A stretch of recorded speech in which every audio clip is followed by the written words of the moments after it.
Did you have another question? Well, yeah. I mean, I see things grow and die, and things are made and they break. And when I ask myself on my inner touchstone, I can't help but think that one day mankind itself, which I'm always seeing growing, or one day itself, the universe is so large, we're so small. I sometimes I despair to think that one day Shakespeare might be there, but no one to read him. You know, I worry about that.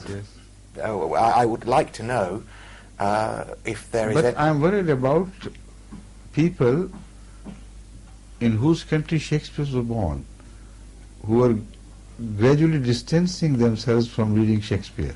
Well, yes. Because of the age of television.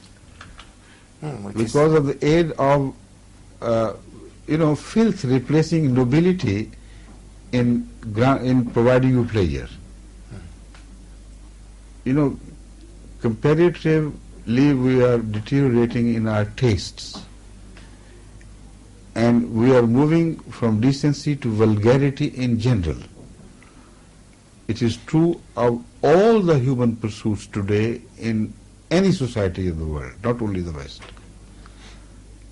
Imagine when music played a highly noble role of bringing peace to you, not excitement. Excitement was occasionally employed, but to deliver a noble message. But what is music today? It is excitement to grab whatever you can. The player at its basest level. You go for it and while your life away, without realizing that we cannot have access to pleasures equally in this world. Only we can be excited to have access to such pleasure, but in reality it is impossible for man to divide pleasure equally and to make it accessible to every home. Even the albums of popular music today cannot be bought by every home, while on television when they come across such glimpses, they are excited even to have them. So you require crime to attain your goals of pleasure. And when the society is constantly moving in that direction, what would be left of decent values? So this is my problem which I face. This is the high time that the British people should pay attention to the root causes of crime and unrest and lack of content. No policing, no changes in the law can ever serve the purpose of bringing peace back to the country. It's impossible. What happened, the most tragic incident of a madman shooting down small innocent children. Unbelievable. Now, he was not a madman. This is wrong to say that he was a madman. Madman won't do that. It lies beyond the scope of a madman to have committed such crime. He was standing on the border between sanity and madness. But madness of crime, not other madness. That man was created by the social values and trends of the nation. Child abuse is on the increase. And no moral measures are taken to bring it to a stop or to stem the trend.